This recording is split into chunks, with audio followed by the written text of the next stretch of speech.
Pernah nggak sih kalian ngerasa kalau tubuh kita itu kayak punya aturan sendiri soal ke toilet, apalagi kalau cuaca lagi berubah? Nah, kali ini kita bakal bongkar misteri di balik salah satu hal paling biasa, tapi ternyata juga paling rumit yang tubuh kita lakukan setiap hari.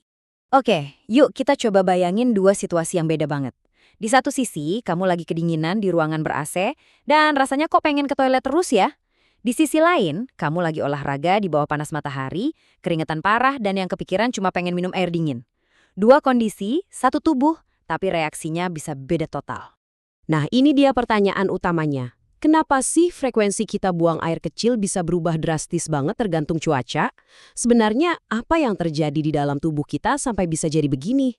Untuk memulai penyelidikan kita perlu cari petunjuk dulu nih.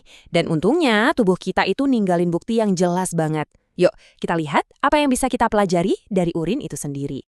Coba perhatiin dua kondisi ini. Di sebelah kiri, pas lagi dingin, kita pipisnya lebih banyak dan warnanya pucat. Sebaliknya, di sebelah kanan, pas lagi panas atau habis olahraga, volumenya sedikit dan warnanya jauh lebih pekat. Ini bukan kebetulan loh, ini tuh pesan langsung dari ginjal kalian. Jadi, apa artinya perbedaan warna dan volume ini?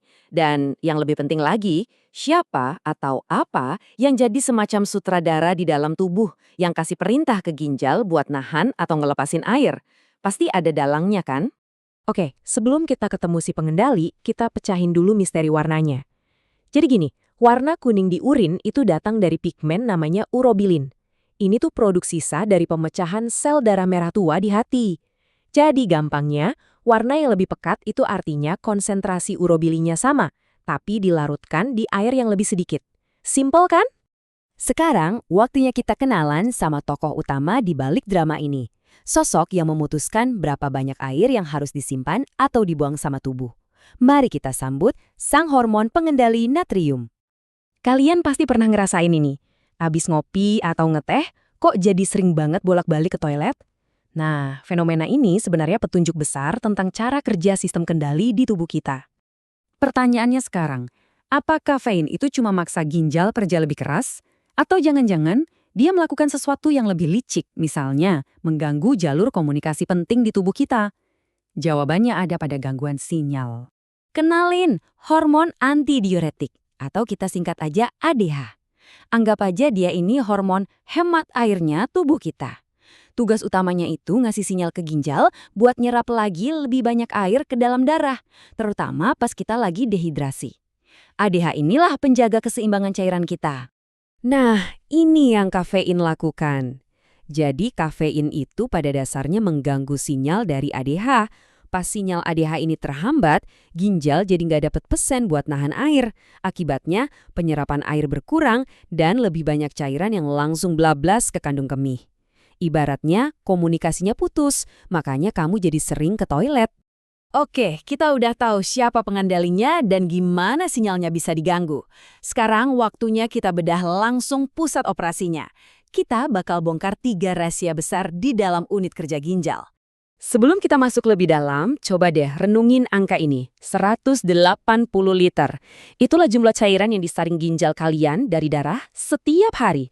Bayangin, itu setara 9 galon air minum. Luar biasa kan? Tentu, ini bikin kita bertanya-tanya. Kalau ginjal nyaring cairan sebanyak itu tiap hari, kenapa kita nggak langsung dehidrasi dan kering kerontang dalam hitungan jam?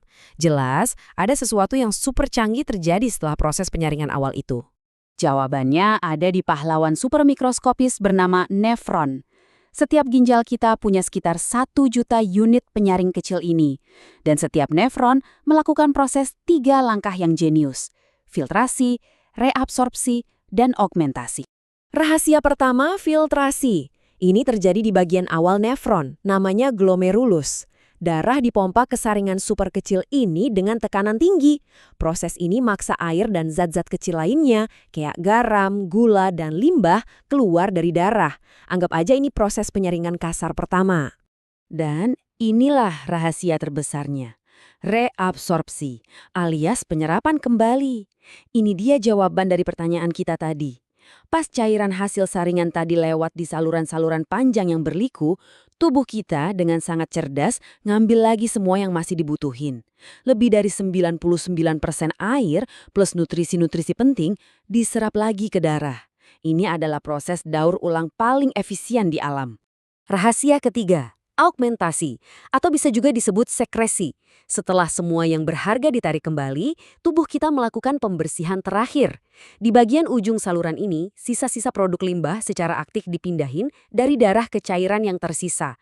Ini buat mastiin cuma sampah yang benar-benar bakal dibuang. Jadi sekarang kita udah tahu siapa pengendalinya, yaitu ADH. Dan di mana aksinya terjadi? Di dalam nefron. Yuk kita gabungin semua kepingan puzzle ini buat menjawab pertanyaan paling awal kita. Gimana sih tubuh menjaga keseimbangan sempurnanya? Dan tabel ini merangkum semuanya dengan sempurna. Coba lihat baris atas. Pas cuaca panas atau lagi olahraga, tubuh kita ngelepasin banyak ADH. Ini nyuruh ginjal buat nyerap lagi air sebanyak-banyaknya. Hasilnya, urin jadi sedikit dan pekat. Sebaliknya, lihat baris bawah, pas lagi dingin, kadar ADH turun. Ginjal pun jadi lebih santai dan nyerap lebih sedikit air. Hasilnya, urin jadi banyak dan encer. Misteri terpecahkan. Jadi, poin kuncinya begini. Ginjal itu bukan sekedar saringan pasif. Dia itu seorang master regulator, seorang manajer super cerdas yang terus-menerus menyesuaikan kerjanya setiap detik buat menjaga tubuh kita tetap dalam keseimbangan yang sempurna. Keseimbangan di dalam tubuh kita ini adalah sebuah mahakarya biologi. Setelah paham sedikit aja soal kerumitannya yang luar biasa, pertanyaan terakhirnya adalah, gimana cara kita merawat mahakarya ini? Mungkin dimulai dengan segelas air?